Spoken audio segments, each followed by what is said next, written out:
Process में भी एक क्या कहा गया है कि अगर मर्द एक तलाक दे भी देता है तो वो औरत वहीं रहे, उसी घर में रहे और ड्रेसअप होके रहे और हस्बैंड के साथ रिलेशनशिप बिल्ड करने की कोशिश करे। हमारे यहाँ पे तो जरा सी बात होती है, लड़ाई होती है तो लड़की कहती है मैं जा रही हूँ, मैं घर छोड़ के जा रही हूँ। और हमारे पूरे फैमिली वाले वो भी कहेंगे ठीक है वो हो गया तो बस ख़त्म ही कर दो।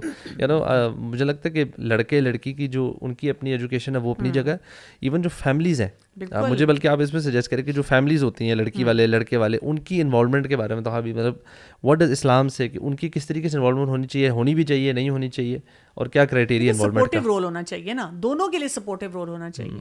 एक्चुअली हम ना बेसिक प्रिंसिपल्स को नहीं देखते, यानी दोनों साइड जो है ना वो अपने अपने वो बन जाते हैं, जैसे समझेंगे वो कोई पार्टीज, हाँ पार्टीबाजी बन जाती है कि वो बस वो ब्लाइंडली अपनी पार्टी को फेवर कर रहे होते हैं, हालांकि उनको पता होता है कि मेरे बच्चे के भी ये चैलेंजेस हो सकते हैं।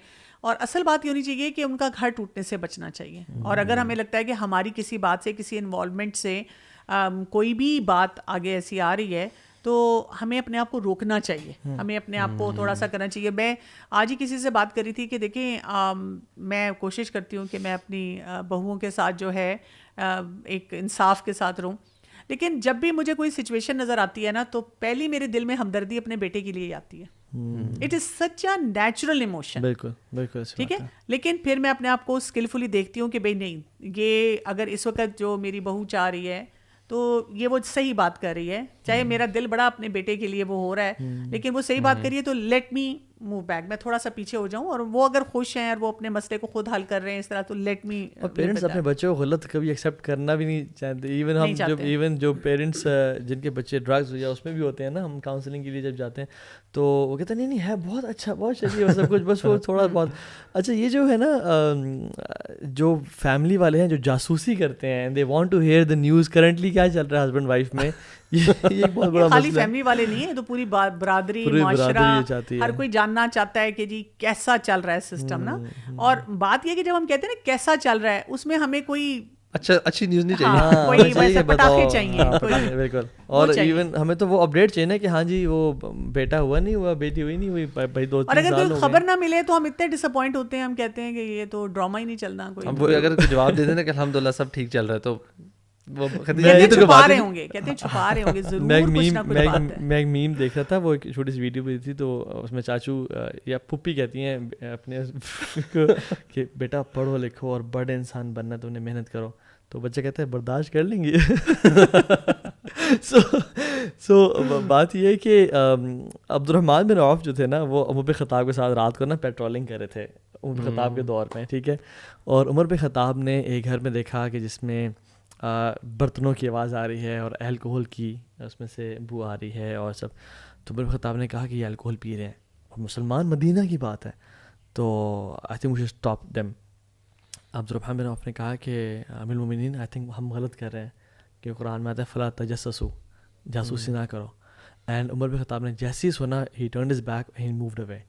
तो बात यह है कि यानी सुभानअल्लाह एक दूसरे घर में क्या चल रहा है, इवन बहू दूसरे पोर्शन में रह रही है तो ठीक है, अगर आपके पास बहू और बेटा दोनों आते हैं कि हमें हेल्प करें तो फिर ठीक है, लेकिन बार बार यानी उसमें जाना या इवन ख़ानदान वालों का बीच में पढ़ना कि और सुनाओ हाँ तुम बड़ी ज़्यादती हो रही है, तो ये एक बड़ा मसला है। पता है क्या बात है, अगर हस्बैंड वाइफ अपने रिलेशनशिप को स्ट्रॉन्ग कर लेंगे ना तो ये मसले भी मिनिमाइज हो जाएंगे। होता ये कि उनका ऑलरेडी रिलेशनशिप इतना स्ट्रॉन्ग नहीं होता, फिर बाकी लोगों की जो इंटरफेरेंस होती है अपनी तरफ से, वो चाहे वही बात है ख़राबी के लिए भी ना कर रहे हो, लेकिन वो कुछ ना कुछ ऐसी बात हो जाती है कि जो ऑलरेडी उनका ब्रीच रिलेशनशिप है उसमें मसले आ जाते हैं। और वैसे मैंने देखा है जिन ख़वातीन में ये कैपेबिलिटी होती है ना कि वो बात बाहर ना करें और बेडरूम की बात बेडरूम तक ही रहें, उनके हस्बैंड उनकी इतनी रिस्पेक्ट करते हैं कि बेहद।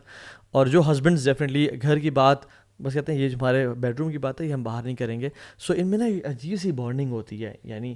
हाँ बस उसमें मैं ये ज़रूर कहती हूँ, क्योंकि आजकल वही मैं टॉक्सिक उस पे जाऊँगी रिलेशनशिप में, कई बच्चियाँ हमारी जब ऐसी बात सुनती हैं ना तो और इवन मर्द हजरात भी, अगर वो समझते हैं कि नहीं हमें घर की बात बाहर नहीं करनी, और उनके इतने मसले मसाइल इतने अब्यूजेस आ जाते हैं। हमें ना आजकल के दौर में जहाँ बच्चों को नॉर्म सिखाना है, क्योंकि हम एक फितनों के दौर में रह रहे हैं, वहाँ पर उनको अब्यूज़ के बारे में भी अवेयरनेस देनी है कि जी ड्रग्स हैं, ये भी एक किस्म का अब्यूज़ है, शराब पिए जा रहा है, नशा कर रहा है, मारता है बहुत ज़्यादा। और इवन मेरे पास अब ऐसे केसेस भी आते हैं जिसमें वो औरत मर्द को मार रही है। औरतें भी अब इस वक्त जो हैं माशाल्लाह ऐसी हो चुकी हुई हैं लेकिन कि वो इंडिपेंडेंस के चक्कर में या उनका जो है उन्होंने कंट्रोलिंग बिहेवियर्स हैं। अच्छा, ये बताएं जो आपने वो कंट्रोलिंग नेचर और एटीट्यूड की बात की, यूजुअली मर्दों में होता है, लेकिन क्या अभी खवातीन में भी कंट्रोलिंग एटीट्यूड, अथॉरिटेटिव बिहेवियर? बिल्कुल हो सकता है। आप देखिए मर्द को इसलिए कवाम बनाया गया है कि वो ना एक बाउंड्री सेट करता है कि ये बाउंड्री है, यहाँ तक रहना है। लेकिन उसमें मैं ये ज़रूर कहूँगी कि मुझे ना ये चीज़ बहुत ज़्यादा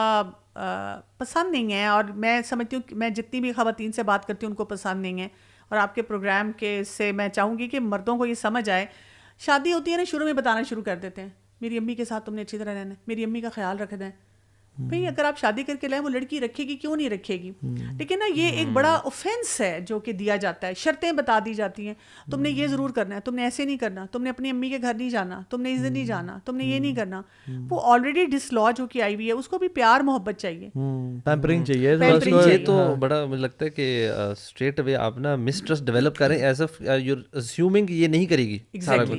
तो ये आपने उस बेचारी को शुरू में ही कह दिया कि I don't have any expectations from you, I don't think you are capable, तो अब आप ये करना है। तो ये तो इंस्ट्रक्शंस देना तो प्लस देखिए वैसे वो ही अगर वो किसी हर को लिए भी बुजुर्ग अच्छा की नहीं करेगी, होता। पहले तो ये काम होना चाहिए कि भाई let's get to know each other, let's try to understand.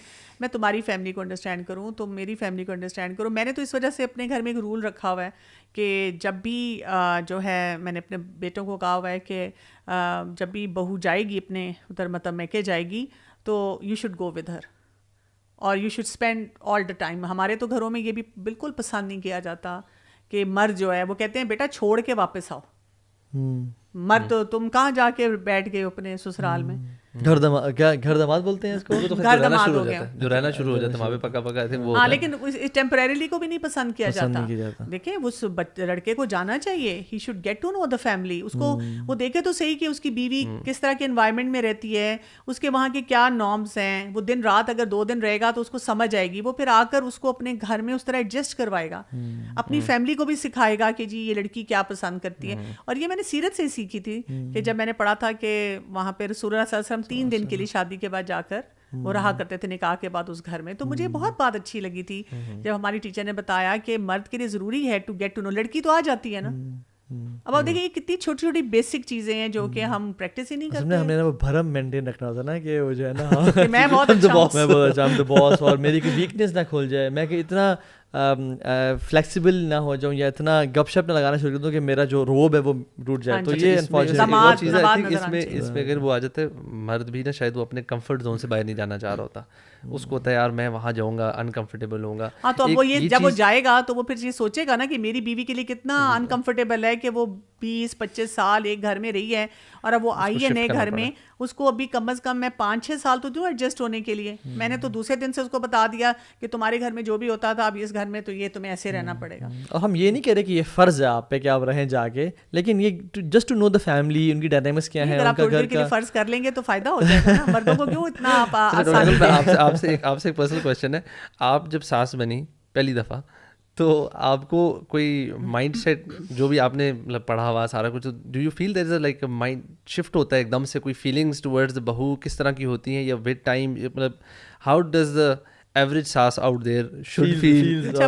मुझे लगता है कि मैं क्योंकि इतनी सासों की बातें सुनती रहती थी ना ओवरऑल और देखती रहती थी, तो मुझे लगता था कि सासें बहुत सी गलतियां करती हैं। लेकिन मुझे सब तब कहा करते थे कि तुम सास नहीं बनी इसलिए तुम्हें वो फीलिंग्स नहीं हैं। तो मैं जब सास बनी हूँ तो I became a very conscious mother in law. मैंने अपने आप को बताया कि मुझे अपने ऊपर बहुत सारा वर्क करना है। और मेरी घर में जो बच्ची आ रही है वो भी बहुत यंग है, बहुत वो अभी उसकी मैच्योरिटी लेवल वो नहीं है जो मेरा है। तो मुझे सिचुएशंस को ज़्यादा बेहतर तौर पे हैंडल करना है। और मैंने इसी सोच के साथ हमेशा काम किया। और जब भी मुझे कोई चीज़ फील हुई तो मैं हमेशा गई हूँ उस टाइम पे कि जब मैं बहू थी और मेरा क्या दिल चाहता था और मुझसे क्या नहीं हो पाता था। एंड देन आई रियलाइज कि हाँ वाकई सासों को नहीं एहसास रहता, तो सासों को थोड़ा सा ज़्यादा एहसास करने की ज़रूरत है। मैं आपसे इसलिए पूछा था कि माशाल्लाह आप इस फील्ड में बहुत अरसे से हैं एंड यू नो जो बंदा पढ़ रहा हो कर रहा हो तो अगर उसको भी अगर एक थोड़ा बहुत चैलेंज लगे दैट मीन्स कि इफ़ यू आर अनप्रिपेयर्ड तो फिर ये प्रॉब्लम इट्स बहुत ज़्यादा तबाही फेर भी सकता है, मतलब कर सकता है। और इवन सेम विद लड़की भी जो आ रही है और आई थिंक इवन लड़का भी। तो यहाँ पे तो आई थिंक जो एजुकेशन है वो सारे घर वालों को मिलनी चाहिए और हमें हर उस रोल पे काम करना चाहिए। बिल्कुल करना और पर्सनली मुझे लगता है कि अल्हम्दुलिल्लाह हमारा जो दीन है ना, उसकी सबसे जो सबसे बड़ा प्लस है ना, वो ये कि हमें जो प्रेजेंट मोमेंट